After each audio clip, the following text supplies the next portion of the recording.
ஓம் சாந்தி.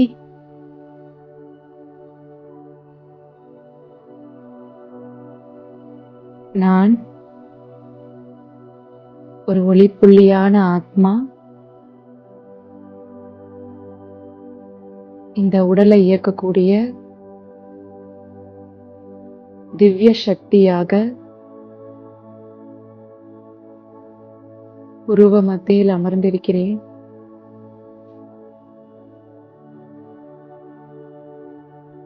ஒரே நொடியில் ஆத்மா நான் இந்த உடலை விட்டு வெகு தூரம் மேல பறந்து போறேன்.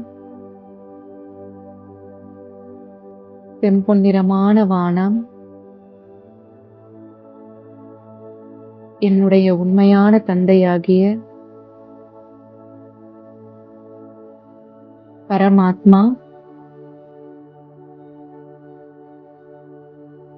ஆத்மாவாகிய என்னுடைய தந்தை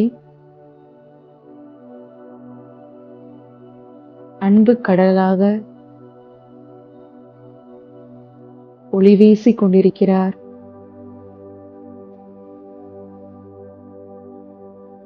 அவருடைய அனைத்து அன்பையும்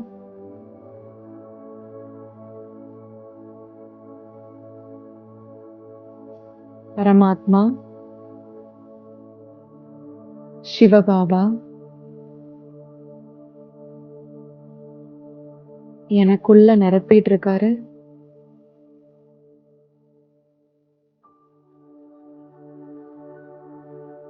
சிவ தந்தையினுடைய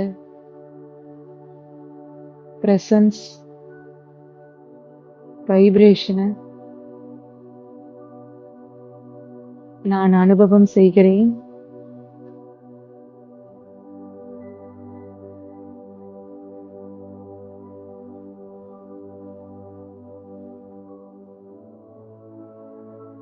அவருடைய பிரசன்ஸ்ல இருக்கும்போது அவருடைய அன்பை அனுபவம் செய்யும் பொழுது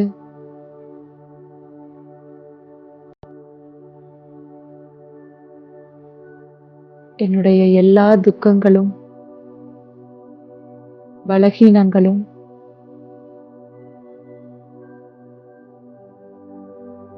என்னை விட்டு வெளியேறுவதை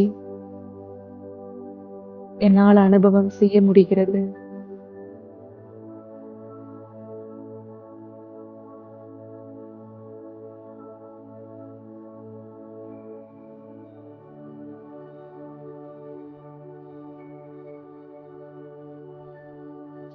தூய்மையான அன்பு, எதிர்பார்ப்புகள் இல்லாத அன்பு கொடுக்கக்கூடிய ஒருவர் முன்னாடி நான் இருக்கேன்.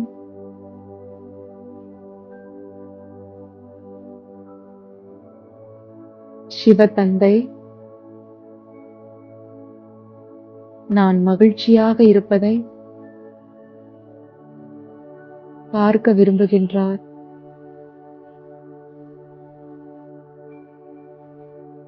மகிழ்ச்சியினுடைய கிரணங்களை, ஒளி அலைகளை ஆத்மா எனக்குள்ள நிரப்பிட்டு இருக்காரு.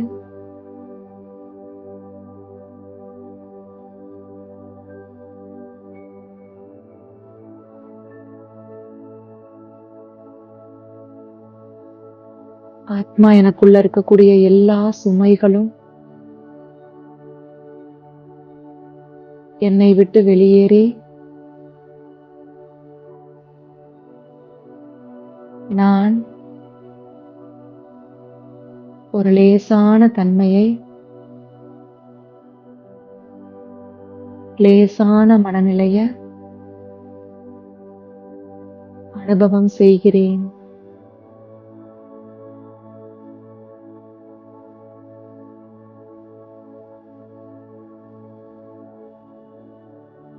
இதே உணர்வுகளோட பரந்தாமத்திலிருந்து திரும்ப இந்த உடலுக்குள்ள வர்றேன்.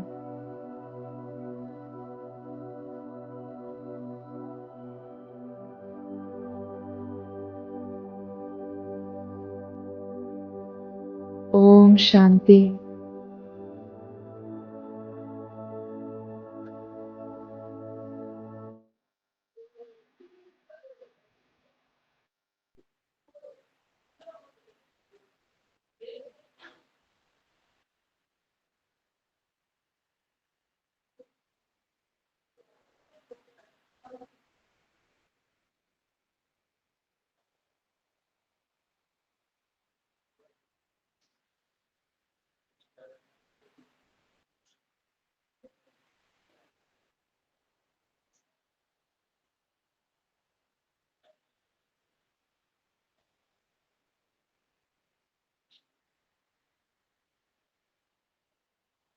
இன்னைக்கு நம்ம பார்க்கக்கூடிய லெசன் என்ன அப்படின்னா, ரோல் ஆஃப் பரமாத்மா.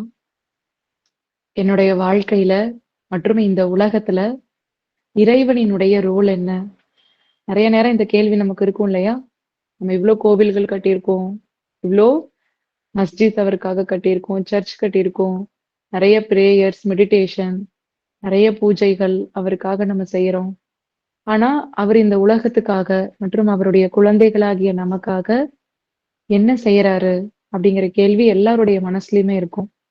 சோ அந்த கேள்விக்கான விடையை தான் இன்னைக்கு பாடத்துல நம்ம தெரிஞ்சுக்க போறோம். சோ இது வரைக்கும் நம்ம என்னென்ன பார்த்தோம் அப்படின்னு சொல்லி ஒரு சின்ன ரீகேப். ஃபர்ஸ்ட் நான் யார் அப்படிங்கறத தெரிஞ்சுக்கிட்டேன். ஆத்மா, ஆத்மாவாகிய எனக்கு அழிவே கிடையாது. நான் இருக்கக்கூடிய இந்த காஸ்டியூம் தான் மாறிட்டே இருக்கு, அழியுது. ரெண்டாவது, ஆத்மாவாகிய என்னுடைய அப்பா யாரு? பரமாத்மா. அவரும் என்னை போலவே ஒளி புள்ளியாக ஜோதி ரூபமாக இருக்காரு. அவரைதான் நம்ம விதவிதமான பெயர்கள்ல விதவிதமான ரூபங்கள்ல வழிபட்டுட்டு இருக்கோம். ஆனா அவருடைய உண்மையான ரூபம் ஜோதி ரூபம். அவருக்கும் என்னை போலவே அழிவு கிடையாது. அடுத்தது மூணாவது, இந்த ராஜயோகத்தினுடைய மூணாவது கார்னர் ஸ்டோன் என்ன அப்படின்னா, சிருஷ்டி சக்கரம். ஆத்மா நான் பரந்தாமத்துல இருந்து, என்னுடைய வீட்ல இருந்து மேல இருந்து கீழே வரேன், வந்து இந்த உடலை எடுக்கிறேன், பிறப்பிறப்பு சக்கரத்துல வர்றேன், பாடி எடுக்கிறேன், பாடியை விடுறேன். அது மாதிரி நிறைய உடல்களை எடுத்து விட்டு, நிறைய உடல்களை எடுத்து விட்டு திரும்பி நான் வீட்டுக்கு போறேன். இதுதான் ஒரு சைக்கிள் வந்து கம்ப்ளீட் ஆகுறது. சோ இந்த ஒரு சைக்கிள் கம்ப்ளீட் ஆகுறத தான் நம்ம வந்து சிருஷ்டி சக்கரம் அப்படின்னு சொல்லுவோம். சோ அதை பத்தி இன்னைக்கு நம்ம கொஞ்சம் டீட்டெயிலா பார்ப்போம். இந்த மூன்று விஷயங்களுமே எட்டர்னல், அழிவற்றது அப்படிங்கறத நம்ம இவ்வளவு நாள் பாடங்கள்ல பார்த்தோம். அடுத்தது ஆத்மா பிறப்பிறப்புல வருது, ஆனா பரமாத்மா பிறப்பிறப்புல வருவது கிடையாது. அப்ப அவரு எப்படி நம்மள மீட் பண்றாரு, எப்படி நம்ம கிட்ட பேசுறாரு, அவருக்கும் நமக்கும் எப்படி கம்யூனிகேஷன் நடக்குது, அந்த எல்லா ரகசியங்களும் இன்னைக்கு நாம தெரிஞ்சுக்குவோம். மற்றும் பரமாத்மா நமக்கே அப்படித்தானே ஃபீலிங். இறைவன் அப்படின்னு நினைச்சாலே அவரு சாபம் கொடுத்துருவாரு, தண்டனை கொடுத்துருவாரு, அப்படியா இருக்கும் நமக்கு. இறைவன் அப்படின்னாலே ஒரு அன்பு உள்ளத்துல இருந்து எல்லாருக்குமே வருது இல்லையா? கடவுளே இல்லைன்னு சொல்றவங்களுக்கு கூட கடவுள் மேல ஒரு அன்பு இருக்கும் உள்ளுக்குள்ள இருந்து. ஏன்னா இறைவன் வந்து ஓஷன் ஆஃப் அன்கண்டிஷனல் லவ், அன்பு கடலாக இருக்காரு. எந்த கண்டிஷனும் இல்லாம என் மேல அன்பு காமிக்கிறாரு. அடுத்தது, நேற்று பாடத்துல நம்ம என்ன பார்த்தோம் அப்படின்னா, கர்மா அப்படிங்கிறது, இவ்வளவு நாளா நான் என்ன நினைச்சிட்டு இருந்தேன், கர்மா அப்படின்னா அது எனக்கு குற்ற உணர்ச்சி ஏற்படுத்தக்கூடியது, என்னை விக்டிம் மோட்ல கொண்டு போகக்கூடியது. கர்மா அப்படின்னா அது வந்து பாஸ்ட மட்டும்தான் குறிக்கக்கூடியது, எனக்கு தண்டனையை கொடுக்கக்கூடியது. இப்படியெல்லாம் இவ்வளவு நாளா நான் கர்மாங்கிறத பத்தி ஒரு தவறான புரிதல், அப்படியே ஆப்போசிட் மீனிங் நான் நினைச்சிட்டு இருந்தேன். ஆனா கர்மா அப்படிங்கிறது எனக்கு ஃப்ரீடமை கொடுக்கக்கூடிய ஒரு விஷயம். உதாரணத்துக்கு, ஒரு பால் வந்து நான் அடிக்கிறேன் அப்படின்னா அந்த பால் திரும்பி வர்றது, இததான் கர்மான்னு பொதுவா சொல்லுவாங்க. கர்மா இஸ் பூமராங் அப்படின்னு சொல்லுவாங்க. அஃப்கோர்ஸ் அந்த பால் திரும்பி வர்றது கரெக்ட் தான். ஆனா அந்த திரும்பி வர பாலை மட்டும்தான் நம்ம ஃபோக்கஸ் பண்ணிட்டே இருக்கோம். நம்ம வாழ்க்கையில வரக்கூடிய பிரச்சனைகளுக்கெல்லாம் மற்றும் என்னுடைய உறவுகள்ல ஏற்படக்கூடிய மோதல்கள் எல்லாமே என்னுடைய பாஸ்ட் தவறான சில செயல்கள்னால அப்படின்னு திரும்பி வர பந்த பத்தி மட்டும்தான் நம்ம யோசிச்சுட்டு இருக்கோம். ஆனா இன்னொரு ஆங்கிள் நம்ம யோசிக்கணும். அந்த பந்து போடும்போது அது யாருடைய கண்ட்ரோல்ல இருக்கு? என்னுடைய கண்ட்ரோல்ல தானே இருக்கு. திரும்பி வரும்போது நான் எந்த டைரக்ஷன்ல, எந்த டிஸ்டன்ஸ்ல, எந்த ஸ்பீடுல அந்த பந்து வரணும்னு நினைக்கிறேனோ, அந்த டைரக்ஷன்ல, அந்த ஸ்பீடுல, அந்த டிஸ்டன்ஸ்ல அந்த பந்த போடும்போது போட்டோம்னா, ரிசல்ட் கரெக்ட்டா நம்ம எதிர்பார்த்த மாரி வரும் இல்லையா? சோ கர்மா அப்படிங்கிறது பாஸ்ட்ட குறிக்கக்கூடிய விஷயம் கிடையாது. செல்ஃப் பிட்டியா உட்கார்ந்துட்டு நம்மள நினைச்சே, நம்ம வாழ்க்கை நினைச்சே, நம்மளோட ரோல நினைச்சு நொந்துகிட்டு இருக்கக்கூடிய விஷயம் கிடையாது. பிரசன்ட்ல நான் எந்த மாதிரியான பாசிட்டிவ் ஆக்ஷன் செய்யணும், அதன் மூலமா என்னுடைய பாஸ்ட் தவறுகள நான் சரி செய்து கொள்ள முடியும். அப்படின்னு பொசிஷன் ஆஃப் ஸ்ட்ரென்த்ல இருந்து யோசிக்கிறதுக்கு பேர் தான் கர்மா. சோ நெறைய நேரத்துல வந்து இந்த மாதிரி ஒரு எண்ணம் வரும். நான் போடுற எஃபர்ட் எல்லாமே வேஸ்ட் ஆகுது அப்படின்ட்டு. ஆனா இந்த கர்மாங்கிற விஷயம் ஒரு வண்டர்ஃபுல்லான நாலேட்ஜ் எனக்கு குடுக்குது. என்ன அப்படின்னா, நம்ம செய்யக்கூடிய எந்த செயல்களுமே வீணாகிறது கிடையாது. ஆத்மா நான் செய்யக்கூடிய அனைத்துமே, அனைத்து பாசிட்டிவான actions, both negative and positive அனைத்துமே என்னுடைய பேங்க் அக்கவுண்ட்ல ஸ்டோர் ஆயிட்டே தான் இருக்கு. சோ ஆத்மா நான் எத்தனை காஸ்டியூம் சேஞ்ச் பண்ணாலும் அந்த செயல்களை கேரி பண்ணிட்டு தான் போயிட்டு இருக்கேன். சோ எப்பயுமே அந்த மாதிரி ஒரு தாட் வேணாம். நான் செய்யறதெல்லாம் வேஸ்ட் ஆகுது அப்படின்னு சொல்லி அந்த தாட்டே நமக்கு வேண்டாம். சில பேர் கேட்பாங்க, சிஸ்டர் நான் ஏதோ ஒரு பர்த்ல செஞ்சது ஏன் நான் இந்த பர்த்ல உட்கார்ந்து அனுபவிச்சுட்டு இருக்கணும்? எனக்கே தெரியாது நான் செஞ்சது அப்படின்னு சொல்லி கேட்பாங்க. ஒரு சின்ன எக்ஸாம்பிள். இப்போ யாரோ ஒருத்தவங்க உங்களுக்கு வந்து ஒரு 10,00,000 பணம் குடுத்துருக்காங்க. நீங்க வந்து அந்த பணம் வாங்குன அன்னைக்கு ஒயிட் ட்ரெஸ் போட்டிருக்கீங்க. ஒரு 2 இயர்ஸ் கழிச்சு அவங்க வந்து அந்த பணத்த திருப்பி கேட்கறாங்க. அப்போ நீங்க வந்து பிளாக் ட்ரெஸ் போட்டிருக்கீங்க. அவங்க பணத்த திருப்பி கேட்கும்போது.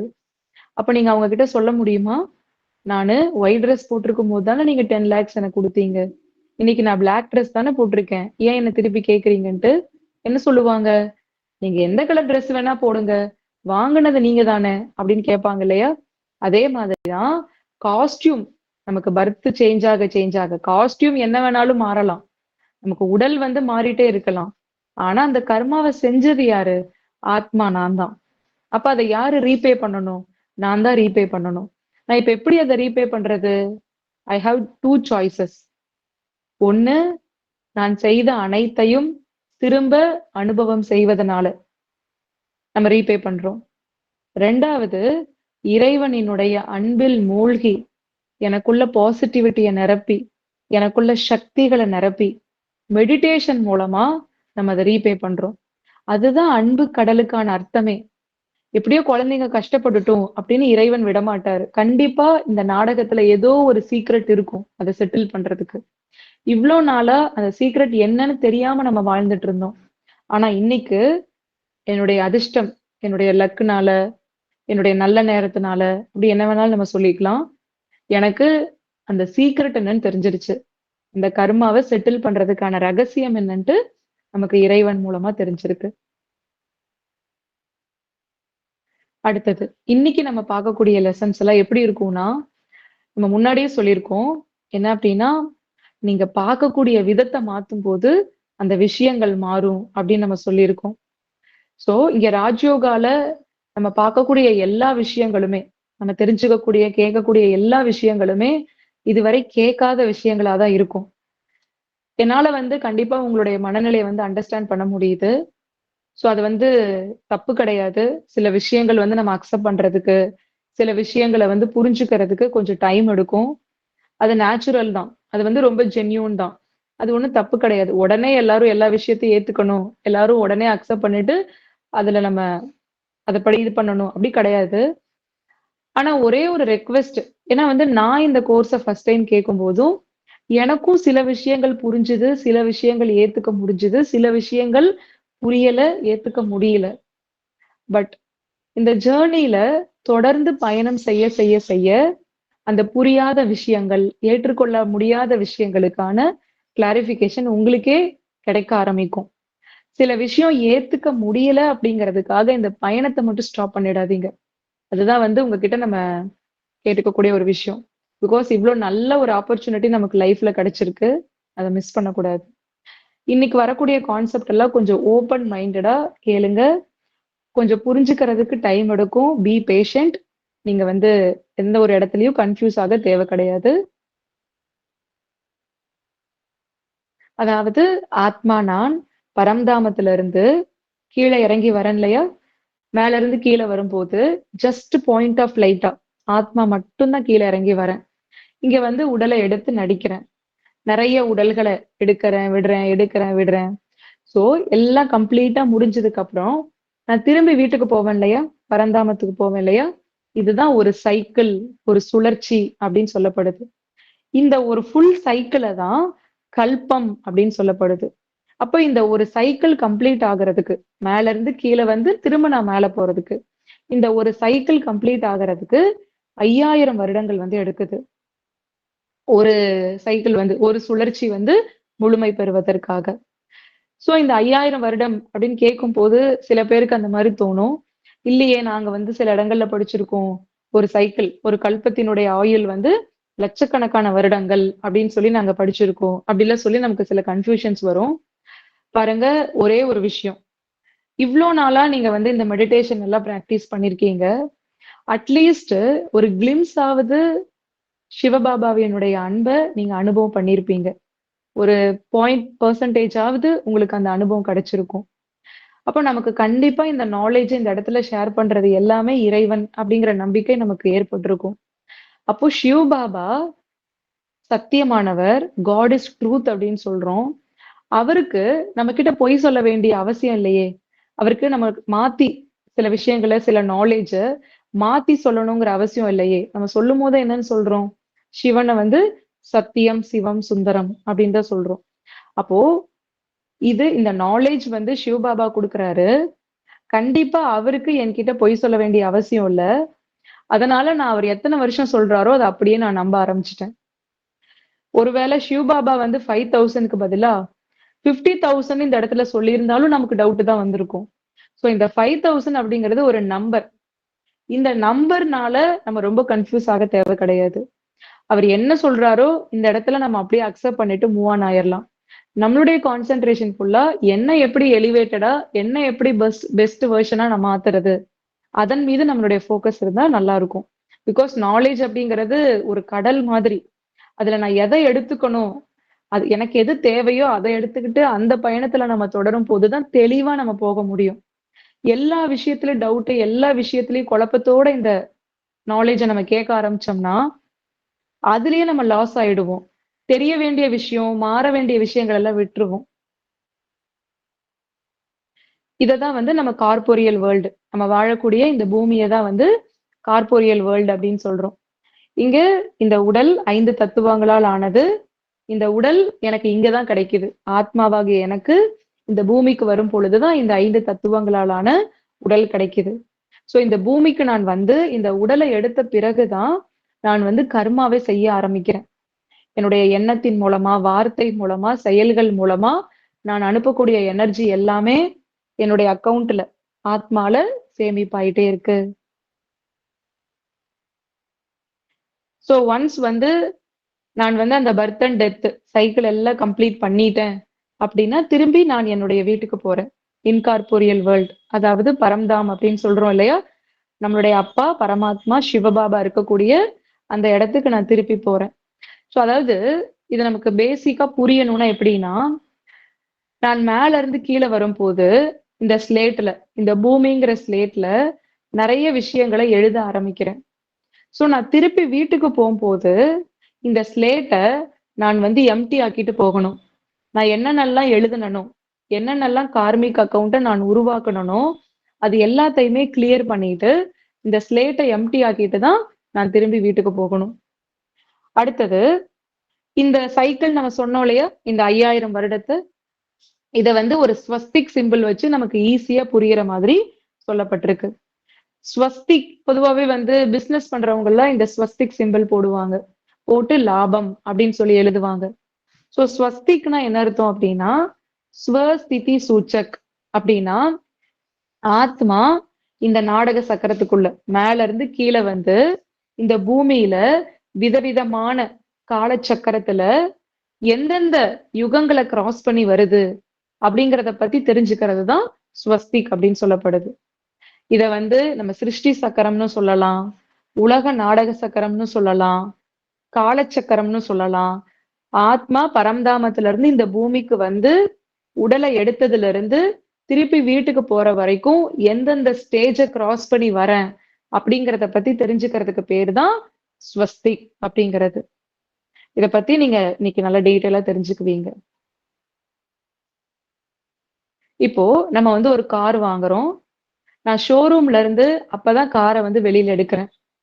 அப்ப எப்படி இருக்கும்? அந்த காரினுடைய மைலேஜ், அந்த காரினுடைய பெர்ஃபார்மன்ஸ், அந்த காரினுடைய எல்லா அக்சஸரீஸ் எல்லாமே எப்படி இருக்கும்? 100% பெர்ஃபெக்ட்டா இருக்கும் இல்லையா? எல்லாமே அதனுடைய பெஸ்ட் பெர்ஃபார்மன்ஸ அந்த கார் குடுக்கும் இல்லையா? நான் நைட்டு ஃபுல்லா சார்ஜ் போட்டு காலையில ஃபோன கழட்டுறேன். அப்ப ஃபோன்ல எத்தன பெர்சன்டேஜ் பேட்டரி இருக்கும்? 100%. அதே மாதிரி தான் ஆத்மா முதல்ல மேல இருந்து பரம்தாமத்துல இருந்து கீழ என்டர் ஆகுறேன். என்டர் ஆகும்போது ஆத்மா என்னுடைய பேட்டரி 100%. அப்படின்னா என்ன அர்த்தம்னா கம்ப்ளீட் சோல் கான்சியஸ்ல தான் இந்த ஜேர்னியை நான் ஸ்டார்ட் பண்றேன். மேல இருந்து கீழே வந்து 100% ஆத்ம உணர்வோட தான் இந்த பயணத்தை நான் ஸ்டார்ட் பண்றேன். சோ நான் 100% சோல் கான்சியஸ்ல இருக்கிறதுனால 100% என்னுடைய ஃபுல் பொட்டன்ஷியலை நான் இந்த உடல் மூலமா வெளிப்படுத்த முடிஞ்சுது. ஸ்டார்டிங்ல மேல இருந்து கீழே வந்து ஆரம்ப காலத்துல நான் 100% ஆத்ம உணர்வுல இருக்கிறதுனால 100% என்னுடைய அனைத்து சக்திகளையும், என்னுடைய அனைத்து குணங்களையும், என்னுடைய இன்னர் பொட்டன்ஷியலை நான் வந்து என்னோட காரியங்கள்ல வெளிப்படுத்த முடிஞ்சுது. அடுத்தது காரை வந்து கொஞ்சம் கொஞ்சமா யூஸ் பண்ண என்ன ஆயிட்டே இருக்கும்? அதனுடைய பெர்ஃபார்மன்ஸ், மைலேஜ் எல்லாமே கம்மியாகும் இல்லைங்களா? நம்ம ஃபோன் கூட 100% பேட்டரி பயன்படுத்த என்ன ஆகும்? அந்த பேட்டரி கம்மியாகும் இல்லையா? சோ அதே மாதிரி தான் ஆத்மா நான் பர்த்தெடுக்க என்னுடைய சக்திகள், குணங்கள் குறையுது. எதனால அப்படின்னா, நான் ஆத்மாங்கிற உணர்வை கொஞ்சம் கொஞ்சமா மறக்கறதுனால. ஒரு சின்ன எக்ஸாம்பிள். ஒரு பையனுக்கு ஒரு அப்பா வந்து ஒரு பென்னு கிஃப்ட் பண்றாரு. சோ அந்த பையன் வந்து தன்னுடைய 8th எக்ஸாம் அந்த பென்ல தான் எழுதுறாரு. தன்னுடைய 10th எக்ஸாம் அந்த பென்ல தான் எழுதுறாரு. நல்லா ஸ்கோர் பண்றாரு. தன்னுடைய 12th எக்ஸாம் அந்த பென்ல எழுதி நல்லா ஸ்கோர் பண்றாரு. தன்னுடைய டிகிரியையும் அதே பென்ல எழுதி நல்லா ஸ்கோர் பண்றாரு. சோ எல்லா எக்ஸாமும் அந்த பென்ல எழுதி அந்த பையன் வந்து அந்த பெண்ணோட ரொம்ப அட்டாச்மெண்ட் ஆயிட்டாரு. சோ அந்த மாதிரி அவர் நம்ப ஆரம்பிக்கிறாரு. நான் எக்ஸாம்ல நல்லா ஸ்கோர் பண்றதுக்கு காரணமே இந்த பென்னு தான். ஆப்வியஸ்லி அவரு நல்லா படிச்சிருக்காரு, நல்லா எக்ஸாம் எழுதியிருக்காரு, அதனால நல்லா ஸ்கோர் பண்றாரு. ஆனா அவர் அந்த அளவுக்கு அந்த பெண்ணோட அட்டாச் ஆயிருக்காரு. சோ திடீர்னு வந்து ஏதோ ஒரு எக்ஸாம்க்காக டிஎன்பிசி அந்த மாதிரி ஏதோ ஒரு ஜாபுக்காக எழுதக்கூடிய எக்ஸாம்க்காக அந்த பெண்ணை தேடும் போது அந்த பெண்ணு அவருக்கு கிடைக்கல. உடனே அவர் சொல்றாரு, இன்னைக்கு பெண்ணு கிடைக்கலையா? இந்த பெண்ணு இல்லையா? இன்னைக்கு நான் எக்ஸாமே நல்லா எழுத மாட்டேன். போச்சு அவ்வளவுதான் அப்படின்னு சொல்லி ஃபீல் பண்றாரு. பிகாஸ் அவர் நினைக்கிறாரு அந்த பெண்ணுனாலதான் நான் இவ்வளவு நாளா எக்ஸாம் நல்லா எழுதியிருக்கேன். அந்த அளவுக்கு அட்டாச் ஆயிருக்காரு பெண்ணோட. அதே மாதிரிதான் ஆத்மா நான் கூட இந்த பிறப்பிறப்பு சக்கரத்துல வர வர வர அந்த அளவுக்கு இந்த உடலோட நான் அட்டாச் ஆயிட்டேன். எந்த அளவுக்கு அப்படின்னா நான் யாருங்கிறதையே மறந்து என்னுடைய ஒரிஜினல் ஐடென்டிட்டியை நான் மறந்து இந்த உடல் தான் நானு அப்படின்னு நான் நினைக்கிற அளவுக்கு இந்த உடலோட நான் அட்டாச் ஆயிருக்கேன். சோ நான் யாருங்கிறத நான் மறக்கிறதுனால என்ன ஆகுது? என்னுடைய இன்னர் பொட்டன்ஷியல அந்த 7 தெய்வீக குணங்கள் ஞானம், தூய்மை, அன்பு, அமைதி, மகிழ்ச்சி, ஆனந்தம், சக்தி இந்த டிவைன் வேர்ச்சூஸ என்னால வெளிப்படுத்த முடியாம போகுது. சரி, ஓகே. நான் மேல இருந்து கீழ வந்தேன் இல்லையா? அப்போ நான் 100% சோல் கான்சியஸ்ல இருந்தேன் இல்லைங்களா? அப்போ நான் முழுசா என்னுடைய பொட்டன்ஷியலை வெளிப்படுத்த முடிஞ்சது இல்லையா? அப்போ 100% ஆரோக்கியம் இருந்துச்சு. 100% செல்வ செழிப்போட வாழ்ந்தேன். 100% மகிழ்ச்சியா வாழ்ந்தேன். இந்த பூமியே எப்படி இருந்தது அப்படின்னா, நான் கம்ப்ளீட். அதனால இந்த பூமியும் கம்ப்ளீட்டாக இருந்துச்சு. ஏன்னா என்னுடைய சக்தி தான், என்னுடைய இன்ஃப்ளூயன்ஸ் தான் இந்த இயற்கையின் மீது படும். ஆத்மாக்கள் தான், இந்த பாயிண்ட நல்லா ஞாபகம் வச்சுக்கோங்க. ஆத்மாக்கள் தான் மிருகங்கள், இயற்கை, இந்த உலகத்தினுடைய தரத்தை தீர்மானிக்கிறதே யாரு அப்படின்னா அதில் வாழக்கூடிய நாம தான், ஆத்மாக்கள் தான். அப்ப நாம 100% வந்து சோல் கான்சியஸ்ல இருந்தனால இந்த உலகம் கூட கம்ப்ளீட்டா இருந்தது, ஃபுல்லா இருந்தது, பிளஸ்டா இருந்தது, எல்லாமே நிறைஞ்சு இருந்துச்சு. அததான் நாம வந்து கோல்டன் ஏஜ் அப்படின்னு சொல்றோம், சத்யுகம் அப்படின்னு சொல்றோம். சத்தியமான யுகம் அப்படின்னா என்ன அர்த்தம்? என்னுடைய ஒரிஜினாலிட்டியில நான் வாழ்ந்த யுகம், அதுதான் சத்யுகம் அப்படின்ட்டு. எல்லா மதத்திலயுமே இந்த ஒரு வார்த்தை சொல்லப்பட்டிருக்கு இல்லையா? இந்து மதத்திலையும் சொர்க்கத்தை பற்றின விஷயங்கள் சொல்லப்பட்டிருக்கு. வைகுண்டம் அப்படி சொல்றோம் இல்லையா? வைகுண்ட ஏகாதசி அப்படிலாம் சொல்றோம் இல்லையா? இஸ்லாமியத்திலையும் ஜன்னத் அப்படின்னு சொல்லி அல்லாவின் பூந்தோட்டம் அப்படின்னு சொல்லப்பட்டிருக்கு. பகிஸ்துன்னு சொல்லப்பட்டிருக்கு.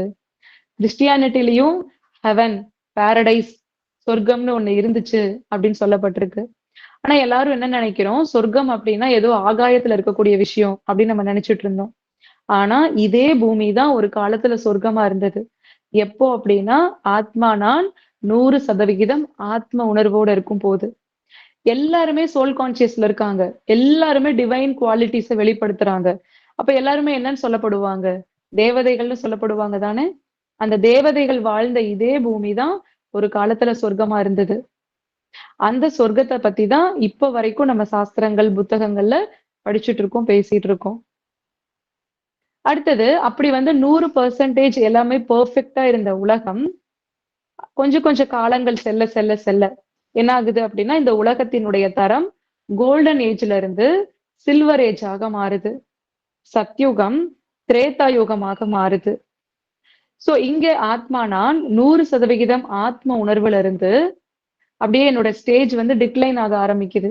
ஒரு 75% அப்படி நான் ஆத்ம உணர்வுல இருந்து கொஞ்சம் கொஞ்சமா விலக ஆரம்பிக்கிறேன். அப்ப என்னுடைய இன்னர் பொட்டன்ஷியல் கூட என்ன ஆகும்? கம்மியாகும் இல்லைங்களா? அப்ப இந்த உலகத்தினுடைய தரமும் என்ன ஆகும்? கம்மியாகும் இல்லையா? சோ அததான் நம்ம வந்து சில்வர் ஏஜ் அப்படின்னு சொல்றோம். அடுத்தது 3வது காப்பர் ஏஜ். இப்ப பாருங்க, இதை எப்படி நான் வந்து சயின்டிபிக்கா புரிஞ்சுக்கிறது அப்படின்னா, நம்ம வந்து சயின்ஸ்ல ஒரு லா படிச்சிருப்போம், தெர்மோடைனமிக்ஸ், லா ஆஃப் என்ட்ரோபி அப்படின்னு சொல்லிட்டு. அதாவது ஒரு பொருள் வந்து அதனுடைய லைஃப் ஸ்பேன் எவ்வளவு அப்படின்னா அந்த யூசபிள் எனர்ஜிய அந்த பொருள்ல இருந்து கழிக்கணும். அதுதான் அதோடைய லைஃப் ஸ்பேன், அதோடைய ஓவரால் எனர்ஜி அப்படின்னு சொல்லுவாங்க. இப்ப உதாரணத்துக்கு நம்ம வீட்ல ஒரு மிக்ஸி இருக்கு. அந்த மிக்ஸியினுடைய ஆயுள் காலம் வந்து 10 வருஷம் அப்படி சொல்றாங்க. இப்ப நான் 1 வருஷம் அந்த மிக்ஸியை பயன்படுத்திட்டேன் அப்படின்னா அப்பவும் நான் 10 வருஷம்னு சொல்லுவேனா? அந்த மிக்ஸியோட ஆயுள் காலம் எவ்வளவுன்னு கேட்டா என்னன்னு சொல்லுவேன்? 9 வருஷம்னு சொல்லுவோம் இல்லைங்களா? இதுதான் லா ஆஃப் என்ட்ரோபி. அதே மாதிரிதான் ஆத்மா நான் பர்த் எடுக்க என்கிட்ட இருந்து அந்த யூசபிள் எனர்ஜி ரெடியூஸ் ஆயிட்டே இருக்கு. இந்த எனர்ஜி ரெடியூஸ் ஆகுறதுக்கு முக்கியமான ரீசன் என்னன்னா இது ஒரு வார்த்தை தான். எனக்கு எதுவுமே புரியலனா கூட இந்த ஒரு வார்த்தையை நான் புரிஞ்சுக்கணும். என்னன்னா நான் சோல் கான்சியஸ்ல இருந்து ஆத்ம உணர்வுல இருந்து நான் கொஞ்சம் கொஞ்சமா விலக ஆரம்பிக்கிறேன். இது ஒண்ணுதான் என்னுடைய சக்தியை நான் இழந்ததுக்கு காரணம். அதனாலதான் இப்ப நம்ம ரொம்ப இன்சிஸ்ட் பண்ணிட்டே இருக்கோம். நீங்க பாத்தீங்கன்னா எல்லா கமெண்ட்ரியும் நம்ம ஸ்டார்ட் பண்ணும் போது நான் ஆத்மா அப்படிதான் நம்ம ஸ்டார்ட் பண்றோம் எல்லா கமெண்ட்ரியும். பிகாஸ் அதுதான் நம்மளுடைய பவரை ரீகெயின் பண்றதுக்கான ஒரே ஒரு மெத்தட். அடுத்தது இந்த 3வது ஏஜ் வந்து காப்பர் ஏஜ் அப்படின்னு சொல்லுவோம். அதாவது தமிழ்ல துவாபர யுகம்.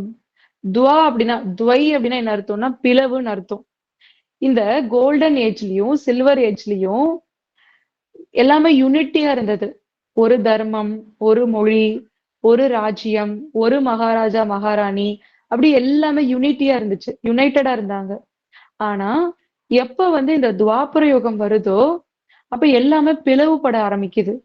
எல்லாத்துலயும் டிஃபரன்ஸ் வர ஆரம்பிக்குது. நிறைய தர்மங்கள் உருவாகுது, நிறைய மொழிகள் உருவாகுது, நிறைய கண்டங்கள் உருவாகுது. ஆனா சத்யுகத்திலயும் திரேதா யுகத்திலயும் ஒரே ஒரு கண்டம் தான் இருந்துச்சு. என்ன கண்டம்? பாரத கண்டம். அதனாலதான் சொல்றோம் பாரத நாடு பழம்பெரும் நாடுன்னு சொல்றோம் இல்லையா? சோ ஆரம்பத்துல இருந்து இருந்த கண்டம் இந்த பாரத கண்டம் தான். அடுத்து துவாபர யுகத்துல இந்த 3rd ஏஜ் 3வது யுகத்துல நிறைய வந்து பிரிவுகள் ஏற்பட ஆரம்பிக்குது. நிறைய பக்தி அங்கதான் உருவாக ஆரம்பிக்குது. அதாவது சத்யுகத்திலயும் திரேதா யுகத்திலயும் யாருமே வந்து பக்தி பண்ண வேண்டிய அவசியமே இல்லாம இருந்துச்சு. ஏன்னா அங்க வாழ்ந்தவர்களே உயர்ந்த நிலையில இருந்தாங்க. பூஜைக்குரிய நிலையில இருந்தாங்க. இறைவனை வழிபட வேண்டிய அவசியமே இல்லாமல் இருந்துச்சு. ஆனா எப்ப இந்த 2 யுகம் முடிஞ்சு 3வது யுகம் இந்த பூமியில ஸ்டார்ட் ஆச்சோ, காப்பர் ஏஜ் வந்துச்சோ, அப்பொழுது பூஜைக்குரியவர்களா இருந்தவங்க பூஜாரியா அப்படின்னா டிவோஷன ஸ்டார்ட் பண்ண வேண்டியது ஆயிடுச்சு. எதனால அப்படின்னா, இப்போ ஒரு பையன் வந்து நல்லா விளையாடிட்டு இருக்காரு. அது வரைக்கும் அவருக்கு அம்மா, அப்பாவுடைய துணையே தேவைப்பட்டிருக்காது. ஆனா அந்த பையன் திடீர்னு கீழ விழுந்துட்டா என்ன பண்ணுவாங்க உடனே? அப்பான்னு கூப்பிடுவாரு இல்லையா? அதே மாதிரி தான் இந்த சத்யுகத்திலயும், திரேதா யுகத்திலயும் நான் மகிழ்ச்சியா உயர்ந்த நிலையில வாழ்ந்தேன். எனக்கு என்னுடைய அப்பாவ நினைக்க வேண்டிய அவசியமே இல்லாமல் இருந்துச்சு. ஆனா எப்போ இந்த துவாபர யுகம் வந்ததோ, அப்பொழுது நான் துக்கத்த அனுபவம் பண்ண ஆரம்பிச்சிருக்கேன். அப்ப என்ன பண்ண வேண்டியதா இருக்கு? என்னுடைய அப்பாவ நான் நினைக்க வேண்டியதா இருக்கு. அதனால தான் அப்பா ஜோதி ரூபமா இருக்காரு அப்படிங்கிறதுக்காக எல்லா இடங்கள்லயும் லிங்க ரூபத்துல அவருக்கு நினைவு சின்னத்தை உருவாக்கி கோவில்கள் கட்ட ஆரம்பிச்சிருக்கோம். இந்த துவாபர யுகத்தினுடைய ஆரம்பத்துல. அதனாலதான் எல்லா பழமையான கோவில் பாத்தீங்கன்னா சிவன் கோவிலாக இருக்கும். அந்த பழமையான சிவன் கோயில்ல என்ன வச்சு வழிபடுவாங்க அப்படின்னா சிவலிங்கத்தை வச்சுதான் வழிபடுவாங்க. எந்த சிவனுக்குமே தோற்றம் வந்து கொடுக்கப்படல. சோ அந்த மாதிரி பக்தி வந்து ஸ்டார்ட் ஆகுது. அடுத்தது 4வது யுகம். அடுத்து சில காலங்கள் சென்று 4வது யுகம் வருது. அந்த 4வது யுகத்துக்கு பேரு கடைசி யுகம். அதுக்கு பேர் என்ன அப்படின்னா அயன் ஏஜ். அதாவது கலியுகம். சோ இந்த கலியுகத்துல கம்ப்ளீட்டா சோல் கான்சியஸ்ல இருக்கக்கூடிய நானு கம்ப்ளீட்டா பாடி கான்சியஸ்க்கு தேக உணர்வுக்கு நான் ஆத்மாங்கிற உணர்வு கொஞ்சம் கூட இல்லாத அளவுக்கு தேக உணர்வுக்கு நான் ஷிஃப்ட் ஆகுறேன். இம்பியூரிட்டி வந்து பீக்ல இருக்கக்கூடிய டைம். அதுதான் வந்து கலியுகம். எப்படி காலையில போன்ல பேட்டரி 100%, நைட்டு வீட்டுக்கு போனீங்கன்னா பேட்டரி 1%, 2%. அந்த மாதிரி 100% சோல் கான்சியஸ்ல இந்த பயணத்தை ஆரம்பிச்ச நானு இந்த பர்த் எடுத்து இந்த சைக்கிள்ல முடிக்கும் பொழுது கம்ப்ளீட்டா பாடி கான்சியஸ்க்கு வந்து முடிச்சிருக்கேன். கம்ப்ளீட்டா இம்பியூரிட்டிக்கு வந்து முடிச்சிருக்கேன்.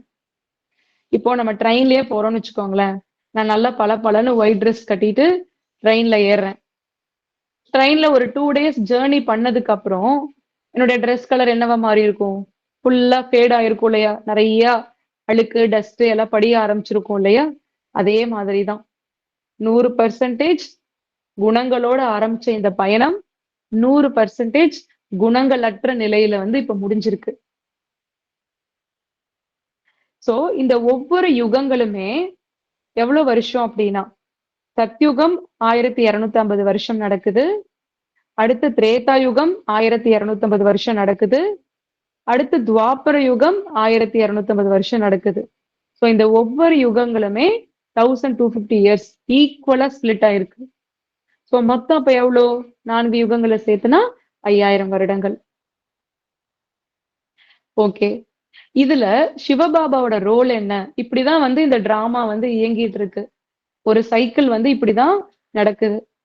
சிவபாபாவோட ரோல் என்ன அப்படின்னா இந்த உலக நாடக சக்கரத்துல இந்த நாடகத்துக்குன்னு ஒரு ரூல்ஸ் அண்ட் ரெகுலேஷன் இருக்கும் இல்லையா? அப்படி கண்ணா பின்னான்னு நாடகம் இயங்காது இல்லைங்களா?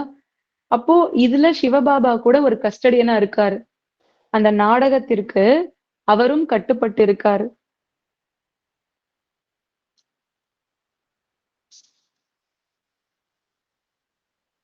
இப்ப வந்து நம்ம ஒரு வீட்ல வந்து வாடகைக்கு குடியிருக்கோம். அந்த வீட்ல வந்து சின்ன சின்ன ரிப்பேர் பண்ணணும் அப்படின்னா அதை வந்து வாடகை வீட்டுக்காரங்களே செஞ்சிருவோம். ஆனா வீட்டையே வந்து டெமாலிஷ் பண்ணிட்டு ரெனியூ பண்ணணும் அப்படின்னா யாரு வரணும்? அந்த ஹவுஸ் ஓனர் வரணும். அதே மாதிரிதான் இந்த உலகத்துல அமைதியை கொண்டு வர்றதுக்காக, ஒற்றுமையை கொண்டு வர்றதுக்காக, இந்த மாதிரி சில சின்ன சின்ன இந்த உலகத்துல சில நல்ல நன்மைகளை செய்யறதுக்காக இடையில இடையில வந்தாங்க. தர்ம தலைவர்கள் எல்லாருமே வந்தாங்க.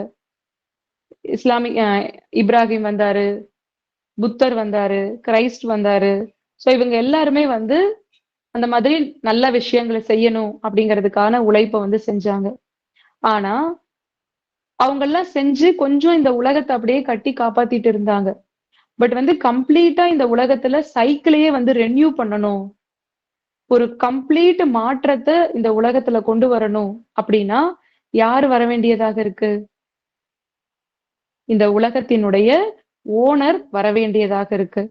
அவர் வந்தா மட்டும்தான் கம்ப்ளீட்டான மாற்றத்தை இந்த உலகத்துல வந்து கொண்டு வர முடியும். 1 மினிட் நான் ஸ்கிரீன் வந்து ஷேர் பண்ணிக்கிறேன்.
இந்த உலகத்துல கம்ப்ளீட்டான மாற்றத்தை கொண்டு வரணும் அப்படின்னா இறைவன் கண்டிப்பா இந்த பூமிக்கு வந்துதானே தீரணும். அவர் வந்து மேல இருந்துகிட்டே நமக்கு வந்து எல்லா இன்ஸ்பிரேஷன் மூலமா தூண்டுதல் மூலமா எல்லாம் செய்யறேன் அப்படின்னு செய்ய முடியாது. அவர் இந்த பூமிக்கு வந்தா மட்டும்தான் நம்மளோட அவர் கம்யூனிகேட் பண்ண முடியும். நம்ம கிட்ட என்ன விஷயங்களை அவர் சொல்லணும்னு நினைக்கிறாரோ அதை சொல்ல முடியும். அதுக்காக அவர் இந்த பூமிக்கு வந்தாக வேண்டியதாக இருக்கு. அந்த மாதிரி ஆத்மாக்களும் பரமாத்மாவும் சந்திக்கக்கூடிய யுகத்தை தான் நம்ம வந்து சங்கம யுகம் அப்படின்னு சொல்றோம். கலியுகமும் சத்யுகமும் சந்திக்கக்கூடிய பீரியடை தான் நம்ம வந்து சங்கம யுகம்னு சொல்றோம். இந்த கலியுகத்தினுடைய இறுதியில இந்த சைக்கிளை மறுபடியும் ரெனியூ பண்றதுக்காக, இந்த சைக்கிளை மறுபடியும் ரீஸ்டோர் பண்றதுக்காக பரமாத்மா சிவன் இந்த பூமிக்கு இறங்கி வர வேண்டியதாக இருக்கு. அவர் வந்து இந்த சைக்கிளை ரெனியூ பண்றாரு, இந்த சைக்கிளை ரீஸ்டோர் பண்றாரு. அதுதான் தெர்மோடைனமிக்ஸ். ஒரு பொருள் வந்து தானாகவே அதோடைய ஃபார்ம்டு ஸ்டேட்ல இருந்து டிஃபார்ம்டு ஸ்டேட்டுக்கு போயிடும். ஆனா அது தன்னுடைய டிஃபார்ம்டு ஸ்டேட்ல இருந்து ஃபார்ம்டு ஸ்டேட்டுக்கு வரணும் அப்படின்னா ஒரு எக்ஸ்டர்னல் சப்போர்ட் தேவை. அப்போ யாரு வந்து இந்த உலக நாடக சக்கரத்துக்குள்ள இல்லையோ, யாருக்கு இந்த சக்கரத்துக்குள்ள ரோல் இல்லையோ, இதுல இருந்து வெளியில இருக்காரோ அவரு மட்டும்தான் இந்த சைக்கிளை ரெனியூ பண்ண முடியும். உதாரணத்துக்கு எல்லாரும் சக்கரத்துக்குள்ள இருக்கும். சக்கரத்தை யாரு மறுபடியும் சுத்தி விட முடியும்? வெளியில இருக்கிறவங்க தானே சுத்தி விட முடியும். உள்ளுக்குள்ள மாட்டி இருக்கவங்க எப்படி சக்கரத்தை சுத்தி விட முடியும்? நம்ம எல்லாருமே கர்மா பிலாசபிக்குள்ள மாட்டி இருக்கோம். அப்ப நாம யாருமே இந்த சைக்கிளை ரெனியூ பண்ணிவிட முடியாது. அப்போ வெளியில இருக்கக்கூடிய அவருதான் இந்த சைக்கிளை ரெனியூ பண்ணிவிட முடியும், ரீஸ்டோர் பண்ண முடியும்.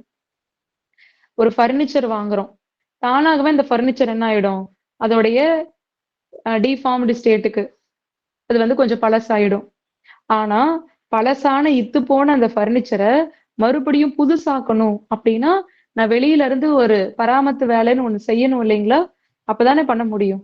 அதே மாதிரிதான் சத்யுகத்துல இருந்து ஆரம்பிச்ச இந்த நாடகம் தானாகவே அதனுடைய டிஃபார்ம்டு ஸ்டேட், அதாவது கலியுகத்துக்கு வந்து போய் சேர்ந்துருது. அததான் நம்ம இந்த இடத்துல பார்த்தோம். சத்யுகம் அப்படிங்கிறது 100% ஆரோக்கியம், செல்வம், மகிழ்ச்சி நிரம்பியது. எல்லாருமே அப்படியே அந்த வீடியோ பாருங்க. சத்யுகத்தினுடைய உலகம் எப்படி இருக்கும் அப்படிங்கிறதுக்காக உங்களுக்கு நம்ம காமிச்சிட்டு இருக்கோம்.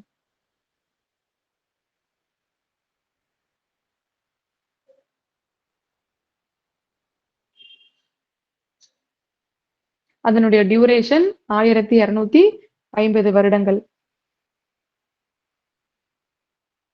அடுத்தது திரேதா யுகம். அதனுடைய டியூரேஷன் 1250 வருடங்கள்.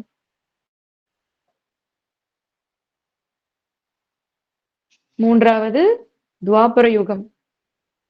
அதனுடைய டியூரேஷனும் 1250 வருடங்கள் தான். இந்த துவாபர யுகத்துலதான் எல்லா தர்ம தலைவர்களும் கீழே வராங்க. இப்ராஹிம், புத்தர், குருநானக், கிரைஸ்ட், முகமது, குருநானக், இப்படி எல்லா தர்மங்களும் துவாபர யுகத்துல இருந்து தான் ஆரம்பமாகுது.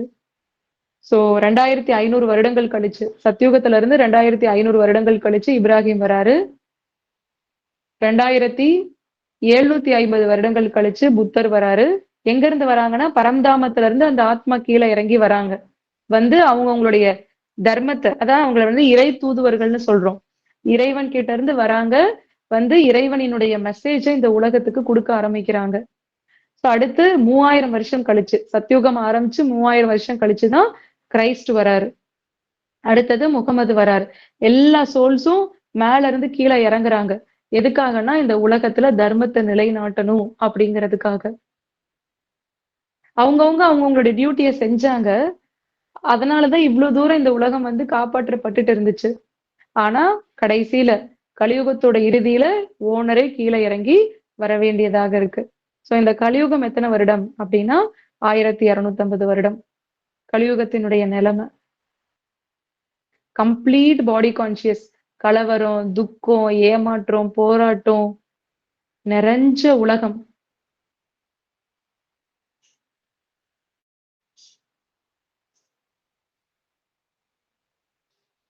சோ இப்படி இருக்கக்கூடிய கலியுகத்தை மறுபடியும் சத்யுகமாக மாற்றுவதற்காக, இந்த சைக்கிளை ரெனியூ பண்றதுக்காக தான் இறைவன் பூமிக்கு வராரு. அந்த இறைவன் பூமிக்கு வரக்கூடிய அந்த பீரியடை தான் நம்ம வந்து சங்கம யுகம் அப்படின்னு சொல்லி சொல்றோம். அதை நம்ம என்னன்னு சொல்றோம் அப்படின்னா கல்யாணக்காரி புருஷோத்தம சங்கம யுகம். சங்கமம் அப்படின்னு என்ன அர்த்தம்? மீட்டிங்னு அர்த்தம் இல்லையா? சோ ஆத்மாக்கள் பரமாத்மாவை மீட் பண்ணக்கூடிய டைம் இதுதான். கலியுகம் சத்யுகத்தை மீட் பண்ணக்கூடிய டைம் இதுதான். அதனாலதான் இத சங்கம யுகம் அப்படின்னு சொல்றோம். புருஷோத்தமம் அப்படின்னு ஏன் சொல்றோம்னா, ஆத்மா தன்னுடைய பெஸ்ட் வெர்ஷனுக்கு, தன்னுடைய பெர்ஃபெக்ட் வெர்ஷனுக்கு, ஒரு ஆத்மா தான் அடைய வேண்டிய உன்னத நிலையை இந்த பீரியட்ல தான் அடைய முடியும். அது வந்து தன்னுடைய பெஸ்ட் வெர்ஷனை இந்த பீரியட்ல தான் ரீச் பண்ண முடியும். இப்போ நம்ம வந்து ஒரு படம் நடிக்கிறோம். அந்த படத்துல நம்ம நடிக்கிறது நமக்கு பிடிக்கல. ஆனா அதை நான் மாத்தணும் அப்படின்னா எப்ப மாத்திருக்கணும்? During the shooting period. கரெக்டுங்களா? நடிக்கும் போது, ஷூட் பண்ணும்போது மாட்டி இருக்கணும். அதே மாதிரிதான் முழு கல்பத்துல என்னுடைய ரோல் எப்படி இருக்கணும் அப்படின்னு சொல்லி டிசைட் பண்றது இந்த சங்கம யுகம். சோ சங்கம யுகம் ஒவ்வொருவருக்கும் எப்ப ஸ்டார்ட் ஆகுது அப்படின்னா, எப்போ நான் இறைவனை பற்றி, என்னை பற்றி, இந்த உலகத்தை பற்றிய ஞானத்தை நான் தெரிஞ்சுக்கிறனோ அப்பதான் சங்கம யுகம் ஒவ்வொருவருக்கும் ஸ்டார்ட் ஆகுது. இப்போ சில பேருக்கு ஒரு கேள்வி வரும், ரொம்ப கன்ஃபியூஷனா இருக்கே, இப்ப நம்ம கலியுகத்துல இருக்கோமா இல்ல சங்கம யுகத்துல இருக்கோமா அப்படின்னு கேட்பாங்க. இப்போ உதாரணத்துக்கு என்னுடைய நண்பர்கள் வந்து என்கிட்ட கேக்குறாங்க, நீங்க எத்தனை மணிக்கு எந்திரிக்கிறீங்க அப்படின்னு சொல்லி கேக்குறாங்க. நான் சொல்றேன் அதிகாலை 3 மணிக்கு நான் எந்திரிக்கிறேன் அப்படின்ட்டு. அதுக்கு என்னுடைய நண்பர்கள் சொல்றாங்க, ஓ இரவு 3 மணிக்கு எந்திரிக்கிறீங்களா அப்படின்ட்டு. அப்போ எந்திரிச்ச எனக்கு 3 மணிங்கிறது அதிகாலை. தூங்கிட்டு இருக்கக்கூடிய என்னோட நண்பர்களுக்கு 3 மணி என்பது இரவு. தான் யாரு, தன்னுடைய தந்தை யாரு, இதை தெரியாமல் தூங்கிக் கொண்டிருக்கக்கூடிய மனிதர்களுக்கு இது கலியுகம். இது எல்லாத்தையும் தெரிஞ்சு விழிச்சுக்கிட்ட உங்களுக்கு இது சங்கம யுகம். சில பேரு அலாரம் அடிச்சோன்னு எந்திரிச்சிருவாங்க. சில பேரு அலாரம் அடிச்சு எந்திரிச்சிட்டு அலாரத்தை ஆஃப் பண்ணிட்டு மறுபடியும் தூங்குவாங்க. சில பேரு எவ்வளவு அடிச்சாலும் எந்திரிக்கவே மாட்டாங்க. சோ இந்த 3ல நான் எந்த கேட்டகரின்னு யோசிச்சுக்கோங்க. இந்த ஞானம்ங்கிற அலாரம் அடிச்சு உடனே எந்திரிச்சு எனக்குள்ள இருக்கக்கூடிய உண்மையான குணங்களை நான் வெளிப்படுத்துறேனா, விழிப்புணர்வோட நான் நடந்துக்கிறேனா, அந்த கேட்டகரியில நான் இருக்கனா, அல்லது இந்த ஞானத்தெல்லாம் கேட்டுட்டேன், 7 நாள் கேட்டுட்டேன், அலாரம் அடிச்சு எந்திரிச்சிட்டேன், மறுபடியும் போய் கலியுகவாசி போல கலியுகத்தினுடைய செயல்கள், கலியுகத்தோட பேச்சு அப்படியே வாழ்ந்துட்டு இருக்கனா, அல்லது இந்த ஞானத்தையே கேட்காதவங்க 3வது கேட்டகரி. எவ்வளவு இந்த மாதிரி ஒரு உயர்ந்த ஞானம் இருக்கு வாங்கன்னு கூப்பிட்டாலும் கும்பகர்ணனோட தூக்கத்துல தூங்கிட்டு இருக்கக்கூடிய 3வது கேட்டகரி. சோ இந்த 3 கேட்டகரி கண்டிப்பா நம்ம யாரும் 3வது கேட்டகரி இல்ல. அதனாலதான் இந்த நாலேஜ் கேட்டுட்டு இருக்கோம். ஆனா 2வது கேட்டகரி ஆயிடக்கூடாது. 7 நாள் பாடம் முடிஞ்சிருச்சு, அவ்வளவுதான் நான் எல்லாம் தெரிஞ்சுக்கிட்டேன் அப்படி சொல்லிட்டு மறுபடியும் கலியுகவாசியா மாறிடக்கூடாது. சங்கம யுகத்துல ஒன்ஸ் என்டர் ஆயிட்டோம் அப்படின்னா அடுத்த ஸ்டெப் சத்யுகத்துக்கு வைக்கிற அளவுக்கு நம்ம முயற்சி பண்ணணுமே தவிர திருப்பி கலியுகவாசி மாதிரி கவலையில போய் நம்ம மாட்டிடக்கூடாது. சோ அதுதான் கல்யாணக்காரி அப்படின்னு என்ன அர்த்தம்னா எல்லாருக்கும் நன்மை செய்யக்கூடிய சங்கம யுகம். சோ இப்ப நம்ம இவ்வளவு நேரம் 4 யுகங்களை பத்தி பார்த்தோம் இல்லையா, அததான் இங்க காமிச்சிருக்காங்க. ஆத்மா சத்தோ பிரதானமாக 100% பேட்டரியோட இருக்கும் போது சத்யுகம். அங்க எத்தனை ரீபர்த் எடுப்பேன் அப்படின்னா 8 பிறவிகள், 8 முறை இந்த 1250 வருஷத்துல நான் உடலை மாத்திருப்பேன் ஆத்மா. 2வது திரேதா யுகம், இதுவும் 1250 வருஷம் தான். ஆனா இங்க சத்தோ பிரதானமா இருந்த ஆத்மா 100% பேட்டரி இருந்த சோல் ஒரு 75% பேட்டரி கம்மி ஆயிடுச்சு. இதுக்கு என்ன காரணம்? ஒரே ஒரு ரீசன் தான் பேட்டரி கம்மியானதுக்கு. யாருக்கு ஞாபகம் இருக்கு அந்த ரீசன்? நான் ஆத்மாங்கிறத நான் மறக்க ஆரம்பிச்சது. அது ஒண்ணுதான் காரணம், வேற எதுவுமே ரீசன் இல்ல. அப்போ இங்க நான் 12 பிறவிகள் எடுக்கிறேன், அதாவது 12 முறை உடலை மாத்துறேன். அதே அளவுதான். ஆனா இங்க ஏன் உடல் அதிக முறை மாத்துறேன்னா ஆயுள் காலம் கம்மியாகுது. ஆத்மாவோட சக்தி குறைய குறைய ஆயுள் காலம் கம்மியாகுது. சோ இந்த 2 யுகத்திலயுமே நானே பூஜைக்குரிய தேவதையாக இருந்தேன். அதனால எந்த இறைவனையும் பூஜை பண்ண வேண்டிய அவசியம் எனக்கு இல்லாமல் இருந்துச்சு. அடுத்தது 3வது யுகம் துவாபர யுகம். துவாபர யுகத்துல ஆத்மா நானு 21 பிறவிகள் எடுக்கிறேன். இன்னும் ஆயுள் காலம் என்ன ஆகுது? கம்மியாகுது. ஏன்னா ஆத்மா நானு சத்தோ பிரதானத்துல இருந்து சத்தோல இருந்து ரஜோ பிரதானத்துக்கு வந்துடுறேன். அப்படின்னா ஒரு 50% பேட்டரி. இன்னும் நான் ஆத்மாங்கிறத மறக்க ஆரம்பிக்கிறேன். சோ இந்த துவாபர யுகத்துலதான் நம்ம சிவனுக்கு கோவில் கட்டி பூஜை பண்ண ஆரம்பிச்சோம். அதுக்கப்புறம் சத்தியுகத்துல திரேதா யுகத்துல வாழ்ந்த தேவதையாகிய எனக்கே நான் கோவில்கள் கட்டி பூஜை செய்ய ஆரம்பிச்சேன். அடுத்தது கலியுகம். கலியுகத்துல 1250 வருஷத்துல 42 பிறவிகள். அப்ப எவ்வளவு ஆயுள் கம்மி பாருங்க. சில இடங்கள்ல நம்ம கேட்கிறோம் இல்லையா, சின்ன குழந்தை இறந்துருச்சு, 5 வயசு குழந்தை இறந்துருச்சு, 10 வயசு பையன் இறந்துட்டாங்க அப்படின்னா என்ன அர்த்தம்? அகால மரணம் அதிகமா நடக்கக்கூடிய யுகம் தான் இந்த கலியுகம்ங்கிறது. இந்த கலியுகத்துல இந்த மாதிரி பூதங்களுக்கு பூஜை நடக்கும். பூதங்கள்னா ஐம்பூதங்கள், நிலம், நீர், நெருப்பு, காற்று, ஆகாயம். இதுக்கு பூஜை நடக்கும். நம்மளே நிறைய கடவுள்களை உருவாக்கி பூஜை பண்ணுவோம். அப்புறம் கடைசியில நான் தான் கடவுள்னு சொல்ல ஆரம்பிப்பாங்க. அப்புறம் இந்த மாதிரியான நிறைய சில செயல்கள் கலியுகத்துல நடக்கும்.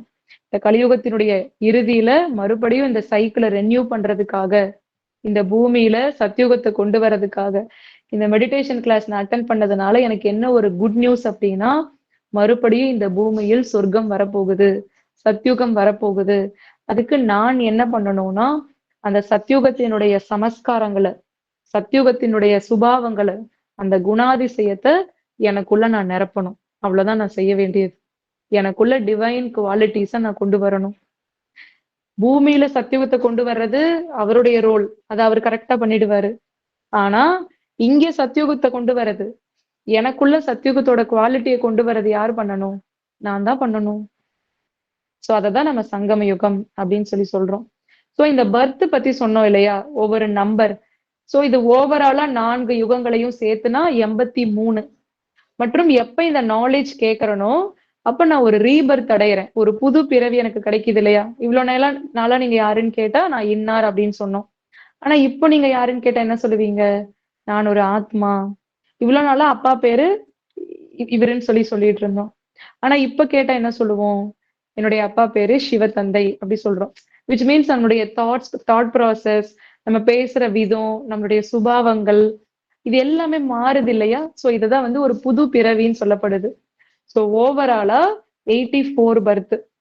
84 பிறவி ஒரு சைக்கிள்ல ஒரு ஆத்மா அடையுது. இந்த 84ங்கிறது எல்லாருக்கும் பொதுவானது கிடையாது. மேல இருந்து பரந்தாமத்துல இருந்து சில ஆத்மாக்கள் லேட்டா கீழ இறங்கி வருவாங்க. சத்யுகம் முடிவுல சில பேர் வருவாங்க. திரேதா யுகம் முடிஞ்சு சில பேர் வருவாங்க. துவாபர யுகம் முடிஞ்சு சில பேர் வருவாங்க. கலியுகமே முடிஞ்சு சில பேர் வருவாங்க. சோ அந்த மாதிரி லேட்டா வர வர அவங்களுக்கு பிறவிகள் கூட கம்மியாயிட்டே இருக்கும். கலியுகத்தோட இறுதியில ஒரு ஆத்மா மேல இருந்து கீழ வருதுன்னா, அந்த ஆத்மா எத்தன பர்த் எடுப்பாங்க? ஒரே ஒரு பர்த் தான் எடுப்பாங்க. அதுவரைக்கும் அந்த ஆத்மா பரந்தாமத்திலேயே தான் உட்கார்ந்துருப்பாங்க. இந்த 84 பிறவிகள் நம்ம எடுக்கிறோம் அப்படிங்கிறது கேட்கும்போது, இவங்க ஏதோ சொல்லிட்டு இருக்காங்க. இதெல்லாம் எப்படி நம்ம ஏத்துக்கிறது, நம்புறது அப்படி சொல்லிட்டு உங்களுக்குள்ள ஒரு எண்ணம் வரலாம். பாருங்க, ஒரே ஒரு விஷயம். நான் மறுபடியும் அதுதான் சொல்றேன். இந்த 84 அப்படிங்கிறது ஜஸ்ட் அ நம்பர். அவ்வளவுதான். பாபா 84ன்னு சொன்னாலும் நமக்கு டவுட் தான் வரும். இல்ல அவர் வந்து 85ன்னு சொன்னாலும் நமக்கு டவுட் தான் வரும். சோ இந்த 84 அப்படிங்கிறது ஒரு நம்பர். இந்த நம்பர்னுடைய சந்தேகத்துல போய் நம்மளுடைய எனர்ஜிய நம்ம வேஸ்ட் பண்ண தேவையில்ல. நம்மளுடைய தாட்ஸ வேஸ்ட் பண்ண தேவையில்ல. அவர் 84ன்னு சொல்றாரா, அவ்வளவுதான் அது 84. அது எத்தனையா இருந்தாலும் நமக்கு அத பத்தி பிரச்சனை கிடையாது. இப்ப நான் ஃபுல் ஃபோக்கஸ் என்ன பண்ணணும் அப்படின்னா, நான் இத்தனை பிறவிகளா செய்த என்னுடைய கார்மிக் அக்கவுண்ட்ட, என்னுடைய பழைய தவறுகள, இறைவனோட நினைவுல இருந்து, அவருடைய அன்புல மூழ்கி, அவருடைய சக்திகள அடைஞ்சு, நான் கிளியர் பண்ணணும். நான் எனக்குள்ள டிவைன் வெர்ச்சூஸ கொண்டு வரணும். நான் சத்யுகத்தினுடைய குணாதிசயங்கள எனக்குள்ள கொண்டு வரணும். சத்யுகத்திற்கு செல்வதற்கு தகுதியான ஒரு மனிதனாக என்ன நான் மாத்திக்கணும். இதெல்லாம் தான் நான் செய்ய வேண்டிய விஷயங்கள். அதுல நம்மளுடைய ஃபுல் ஃபோக்கஸ் இருந்தாலே போதும். இந்த தேவையில்லாத விஷயங்கள நம்மளோட தாட்ஸ் நம்ம வேஸ்ட் பண்ண மாட்டோம். அடுத்தது இந்த மாதிரியும் சில பேருக்கு டவுட் வரும் இல்லையா? அனிமல்ஸோட ஆத்மாக்கள்லாம் என்ன ஆகுதுன்ட்டு. நம்ம அன்னைக்கே சொன்னோம். சிவபாபா எந்த நாலேட்ஜ நமக்கு சொல்லியிருக்காரோ, அத மட்டும் தான் உங்களுக்கு நம்ம ஷேர் பண்ணியிருக்கோம். அத தவிர்த்து வேற எந்த விஷயங்கள் அவர் சொல்லலையோ, அது எனக்கும் தெரியாது, யாருக்கும் தெரியாது. சோ அவர் வந்து நமக்கு எது தேவையோ அத மட்டும் ஷேர் பண்ணியிருக்காரு. அததான் நாங்களும் உங்களுக்கு ஷேர் பண்ணிட்டு இருக்கோம். சோ நம்ம வந்து அனிமல்ஸ் வந்து பர்த் எடுக்குதா? அனிமல்ஸ்க்கு என்ன ஆகுது? ஏன் வந்து ஒரு நாய் வந்து பிரசிடென்ட் ஹவுஸ்ல இருக்கு? அந்த விஷயங்கள்லாம் நம்ம போவே தேவையில்ல. மனிதர்கள் இப்போ மிருகங்களை விட மோசமான நிலைமைய அடைஞ்சுட்டாங்க. அது மட்டும் தான் இப்ப நமக்கு தெரியும். அடுத்தது மனித ஆத்மா எந்த மிருகங்களினுடைய உடலுக்குள்ளேயும் போக முடியாது. அது மட்டும் தான் இப்ப நமக்கு தெரியும். சோ அதன் மேல நம்ம ஃபோக்கஸ் வச்சு இந்த நாலேட்ஜ நம்ம ரைட் ட்ராக்ல நம்ம போனோம் அப்படின்னா, நம்ம வாழ்க்கைய எலிவேட்டடா நம்ம மாத்திக்க முடியும். இந்த கான்ஃப்ளூயன்ஸ் ஏஜ்ல நம்ம பண்ண வேண்டிய ஒரு விஷயம் என்ன அப்படின்னா, ஏஜ் வந்து டிரான்ஸ்ஃபர் ஆக போகுது. அதாவது கலியுகம் சத்யுகமாக மாறப்போகுது. அதற்கு முன்பாக இந்த கலியுகத்தினுடைய எண்ணங்கள்ல இருந்து, கவலையில இருந்து, துக்கத்துல இருந்து நான் வெளியில வந்து இறைவனினுடைய ஞானத்த கேட்டு, அவருடைய நினைவுல இருந்து நான் சத்யுகத்திற்கு என்னை தகுதியானவனாக மாற்றிக்கொள்ள வேண்டும். இது மட்டும் தான் இப்ப நான் செய்ய வேண்டிய விஷயம். பொதுவா வந்து அந்த மெனி மேன்ஷன்ஸ் அப்படின்னு சொல்லி ஒரு புத்தகம் சொன்னோம் இல்லைங்களா? அதுல வந்து ஒரு வார்த்தை வந்து குறிப்பிடப்பட்டிருக்கு. என்ன அப்படின்னா, ஆத்மா வந்து போகும்போது நாலேட்ஜையும், லவ்வையும், ஞானம் மற்றும் அன்பை தன்னோடு எடுத்து செல்லும் அப்படின்னு சொல்லி அந்த புத்தகத்துல சொல்லியிருப்பாங்க. சோ அதுக்கான ட்ரூ மீனிங் என்ன அப்படின்னா, இப்ப நம்ம கேட்கக்கூடிய இந்த நாலேட்ஜ், நம்ம டெய்லி கேட்டுட்டு இருக்கோம் இல்லையா? இந்த நாலேட்ஜ் மற்றும் இறைவன் மீது நமக்கு இருக்கக்கூடிய அன்பு. இத 2யுமே ஆத்மா நான் போகும்போது திரும்ப எடுத்துட்டு போறேன். அதனால நம்ம இதுக்காக குடுக்கக்கூடிய நேரம் எதுவுமே வீணானது கிடையாது. இது எல்லாமே வந்து ஒரு பாசிட்டிவான இன்வெஸ்ட்மென்ட் தான். இந்த நாலேஜ்ல ஒரு வண்டர்ஃபுல்லான விஷயம் என்ன அப்படின்னா, இத வந்து நம்ம ஃபேமிலியோட கேட்டோம்னா இன்னும் நல்லது. ஏன்னா வந்து நமக்கு ஒரு கோஆப்பரேஷன் கிடைக்கும். நம்ம வீட்ல இருக்கவங்களுக்கு கூட இந்த நாலேட்ஜ் வந்து தெரிஞ்சுக்கிறாங்க, கேட்கறாங்கன்னா ஒரு ஒத்துழைப்பு கிடைக்கும். பட் வந்து அது அவங்கவங்களுடைய மென்டாலிட்டிய பொறுத்து, மைண்ட் செட் பொறுத்து. பட் அவங்க கேட்கலினாலும் நோ ப்ராப்ளம். நம்ம மாற மாற நமக்குள்ள வந்து டிரான்ஸ்ஃபர்மேஷன் நடக்க நடக்க, தானாகவே அவங்களும் வந்து இத பத்தி தெரிஞ்சுக்கணுங்கிற விருப்பத்த வந்து கொண்டு வருவாங்க. பாருங்க ஒரு முக்கியமான விஷயம். பொதுவா வந்து வெறும் நான் விஷுவலைசேஷன் மட்டும் பண்ணிட்டு இருக்கேன் அப்படின்னா, அது வந்து நமக்கு வந்து சக்சஸ் குடுக்காது. விஷுவலைசேஷனோட எனக்கு வந்து நாலேட்ஜும் இருக்கணும். புரிதலும் இருக்கணும். அதான் சொல்லுவாங்க. பகுத்தறிவு இல்லாத பாசிட்டிவ் திங்கிங். அது எப்பொழுதுமே வெற்றிய குடுக்காது. பகுத்தறிவோட இருக்கக்கூடிய பாசிட்டிவ் திங்கிங். அதுதான் எனக்கு வெற்றிய குடுக்கும். அப்போ நான் அந்த பகுத்தறிவ தான் நான் இந்த இடத்துல இவ்ளோ நேரம் வந்து தெரிஞ்சுக்கிட்டேன், கேட்டுக்கிட்டேன். இந்த கோர்ஸ் முடிஞ்சதுக்கு அப்புறம் உங்களுடைய ஜர்னி எப்படி இருக்கும் அப்படின்னா, உங்களுக்கு வந்து இப்ப நாளையோட வந்து இந்த செஷன் வந்து முடியும். நாளைக்கு வந்து டே 8. நாளைக்கு ஒரு இம்பார்ட்டன்ட் செஷன் இருக்கு. இந்த மெடிடேஷன் செய்யறதுனால நமக்கு என்னென்னலாம் சக்திகள் கிடைக்கும்? எப்படி வந்து நம்ம ப்ராப்பரா மெடிடேஷன் பண்ணணும்? அந்த டிப்ஸ் எல்லாம் உங்களுக்கு நாளைக்கு தான் நம்ம சொல்லிக் குடுப்போம். யாரும் செஷன் மிஸ் பண்ணிடாதீங்க. அடுத்தது, இந்த மாதிரி ஆன்லைன்ல சில பேர் உங்கள மாதிரி கோர்ஸ் கேட்டாங்க. அவங்களுடைய பயணத்த வந்து ஆரம்பிச்சாங்க. அவங்க இப்பல்லாம் வந்து எந்த ஸ்டேஜ் ரீச் பண்ணியிருக்காங்க? அவங்களோட எக்ஸ்பீரியன்ஸ் என்ன? அப்படின்னு சொல்லி முடிஞ்சா நம்ம 2, 3 பேர வந்து உங்ககிட்ட ஷேர் பண்ண சொல்றோம். ஸோ அத கேட்கும்போது இன்னும் உங்களுக்கு கொஞ்சம் கிளாரிட்டி இருக்கும். இதெல்லாம் முடிச்சதுக்கு அப்புறம் நம்ம என்ன பண்ணுவோம்? அடுத்து எங்களுக்கு எப்படி எங்கள கொண்டு போவீங்க? ப்ரொசீட் பண்ணுவீங்க? அப்படின்னா, ஸோ 7 டேஸ் முடிஞ்சிருச்சு. நான் வந்து எல்லாம் தெரிஞ்சுக்கிட்டேன், புரிஞ்சுக்கிட்டேன். ஓகே. எனக்கு பிரம்மா குமாரிஸோட கான்செப்ட் தெரிஞ்சுச்சு. அப்படி சொல்லி விட்டுறாதீங்க. இந்த 7 டேஸ்ங்கிறது வெறும் ஏபிசிடி தான். இத தெரிஞ்சுக்கிட்டதுனால ஏதோ ஒரு விஷயம் அவ்வளதான். மத்தபடி ரெகுலரா இத பிராக்டிஸ் பண்றதுல தான் இதனுடைய நன்மையவே நீங்க அடைய முடியும். இத தெரிஞ்சுக்கிட்டதுனால இதனுடைய நன்மைய வந்து நம்ம அடைய முடியாது. உங்களுக்கு அட்வான்ஸ்டு மெடிடேஷன் கோர்ஸ் இருக்கும். அட்வான்ஸ்டு ராஜயோகா கோர்ஸ் இருக்கும். சோ அந்த கிளாஸஸ் எல்லாம் நீங்க ரெகுலரா அட்டெண்ட் பண்ணுங்க. அது வந்து டெய்லி 1/2 அன் ஹவர் தான். 1 ஹவர் கிடையாது. ஜஸ்ட் 8:30 டூ 9 அந்த அட்வான்ஸ்டு கோர்ஸ் இருக்கும். அது வந்து நீங்க ரெகுலரா அட்டெண்ட் பண்ணுங்க. அப்புறம் உங்களுக்கு மார்னிங் மெடிடேஷன் செஷன் இருக்கும். அதுவும் 1/2 அன் ஹவர் தான். 6:30 டூ 7. அந்த மார்னிங் மெடிடேஷன்ல தான் உங்கள நம்ம கைட் பண்ணுவோம். எப்படி மெடிடேஷன் பண்றதுன்னு சொல்லி கமெண்ட்ரி குடுத்து கைட் பண்ணி மெடிடேஷன் பண்ண வைப்போம். காலையில 6:30ல இருந்து 7. அது மெடிடேஷன் செஷன் மட்டும் தான் இருக்கும். அப்ப கிளாஸ் எல்லாம் இருக்காது. ஒன்லி மெடிடேஷன் தான். காலையில 6:30ல இருந்து 7. ஈவினிங் வந்து 8 டூ 9 1/2 அன் ஹவர் உங்களுக்கு வந்து இந்த மாதிரி செஷன் இருக்கும். அதுல தான் இந்த அட்வான்ஸ்டு கோர்ஸ் எல்லாம் வந்து கவர் பண்ணுவோம். ஏன்னா நமக்கு வந்து சில விஷயங்கள் இன்னும் நமக்கு சில டவுட்ஸ் இருக்கு இல்லையா? இப்போ இந்த 7 நாளா எங்களுக்கு நீங்க இவ்ளோ இன்ஃபர்மேஷன் ஷேர் பண்ணியிருக்கீங்க சிஸ்டர். இதெல்லாம் நீங்க எங்க இருந்து படிச்சீங்க? எப்படி தெரிஞ்சுக்கிட்டீங்க? சிவபாபா எப்படி சொன்னாரு? இதெல்லாம் இதோட சோர்ஸ் என்ன? அப்படின்னு உங்களுக்கு ஒரு டவுட் இருக்கும். அது எல்லாமே உங்களுக்கு அட்வான்ஸ்டு கோர்ஸ்ல சொல்லுவோம். அடுத்தது பாபா வந்து எப்படி நம்மள வந்து பாபான்னா ஆக்சுவலி நானு சிவ தந்தைய தான் நானு பாபான்னு சொல்றேன். ஹிந்தி வார்த்தை. சோ வந்து பரமாத்மா எப்படி வந்து இந்த சைக்கிள ரீஸ்டோர் பண்றாரு? எப்படி ரெனியூ பண்றாரு? அவர் மேல இருந்து எப்படி கீழ வராரு? எப்படி நம்ம கிட்ட கம்யூனிகேட் பண்றாரு? இந்த மாதிரி நெறைய நமக்கு டவுட்ஸ் இருக்கும். அதுவும் உங்களுக்கு அட்வான்ஸ்டு கோர்ஸ்ல உங்களுக்கு அதையும் நம்ம கிளியர் பண்ணுவோம். சோ நான் எங்கெங்க இருந்து இந்த விஷயங்கள் எல்லாம் படிச்சேன், தெரிஞ்சுக்கிட்டேன், எப்படி உங்ககிட்ட நான் ஷேர் பண்ணேன். இது எல்லாமே உங்களுக்கு அந்த அட்வான்ஸ்டு கோர்ஸ்ல நம்ம கிளியர் பண்ணுவோம். அப்புறம் உங்களுக்கு ஏதாவது சந்தேகங்கள் இருந்துச்சுனாலும் அந்த அட்வான்ஸ்டு கோர்ஸ்ல நீங்க தெரிஞ்சு கேட்டுக்கலாம். சோ நம்ம எல்லார்கிட்டயுமே ரொம்ப ரெக்வெஸ்ட் பண்ற ஒரு விஷயம். என்ன அப்டின்னா, my dear brothers and sisters இவ்ளோ தூரம் நீங்க வந்திருக்கிறது உங்க லைஃப்ல உங்களுக்கு கிடைச்ச வந்து ஒரு பெரிய வாய்ப்பு. அதுக்கே வந்து உங்களுக்கு ஒரு பெரிய கங்ராச்சுலேஷன்ஸ். எந்த தடைகளும் இல்லாம இத்தன நாள் நீங்க டிராவல் பண்ணி வந்திருக்கிறது. சோ இவ்ளோ கிடைச்ச பொக்கிஷத்த விட்றாதீங்க. அதுதான் உங்ககிட்ட நம்ம வந்து கேட்டுக்கக்கூடிய ஒரு விஷயம். இப்ப வந்து ஒரு ஃபியூ மினிட்ஸ் மெடிடேஷனோட இன்னைக்கு செஷன் வந்து நம்ம க்ளோஸ் பண்ணலாம். செஷன் முடிச்சுட்டு மெடிடேஷன் முடிச்சுட்டு யாருக்காவது ஏதாவது டவுட் இருந்தா கூட கேளுங்க. நம்ம கிளியர் பண்றோம். Sit back.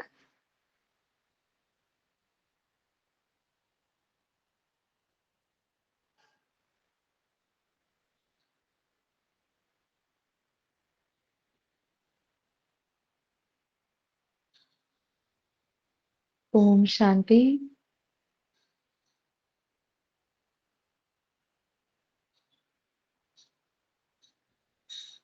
நான்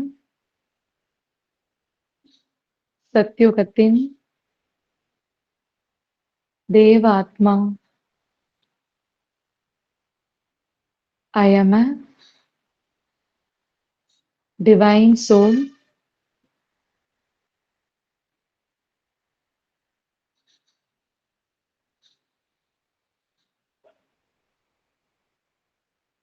ஆத்மா எனக்குள்ள சத்யுகத்தின் எல்லா பதிவுகளும் ஏற்கனவே இருக்கின்றது. டிவைன் குவாலிட்டிஸ், தெய்வீக குணங்களை பதிவுகளாக ஆத்மா நான் வைத்திருக்கேன். இப்பொழுது என்னிடம் இருக்கக்கூடிய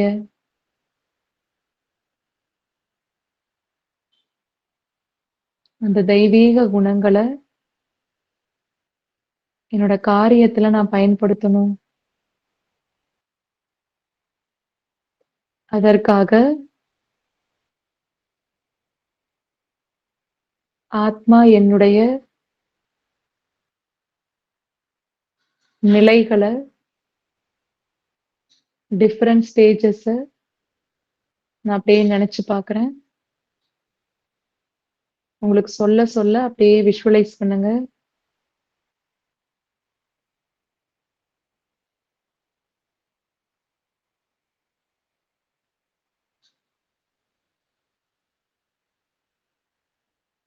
ஆத்மா நான்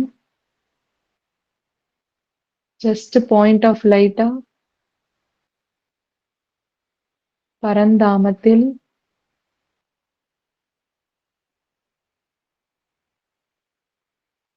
பரமாத்மா கூட இருக்கேன்.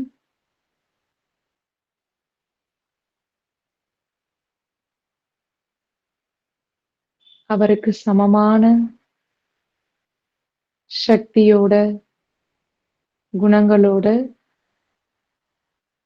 செம்பொன்னிறமான வானத்துல சிவ தந்தையின் அருகில் ஒளிப்புள்ளியாக நான் ஆத்மா இருக்கேன்.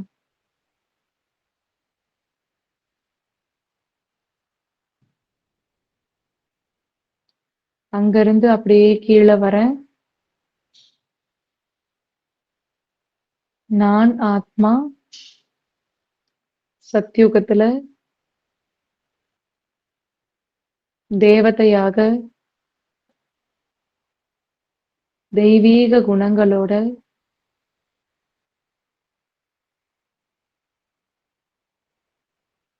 மகிழ்ச்சியான வாழ்க்கைய,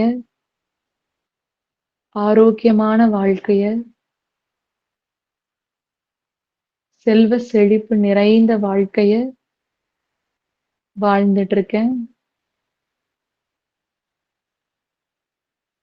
அப்படியே துவாபர யுகத்துக்கு வரேன். Copper age. தேவதையாக வாழ்ந்த எனக்கு கோவில்களில் சிலைகளாக வடிவமைத்து பூஜை நடக்குது. பக்தர்கள் என்னுடைய சிலைகளுக்கு பூஜை செய்யறாங்க.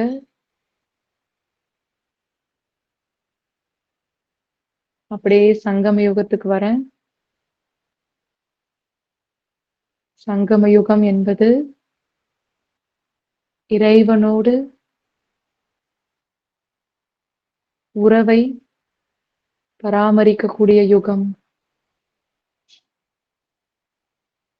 பரமாத்மாவோட அன்பை அனுபவம் செய்யக்கூடிய யுகம்.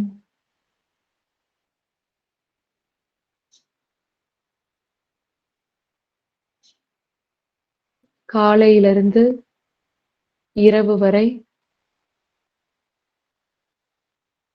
நான் செல்லும் இடமெல்லாம்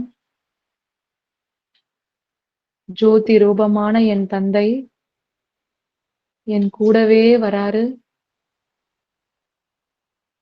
அவருடைய வைப்ரேஷன்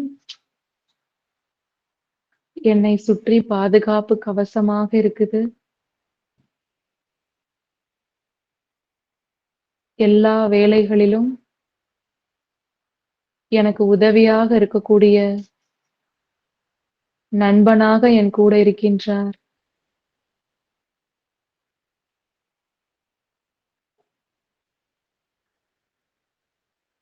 ஓம் சாந்தி.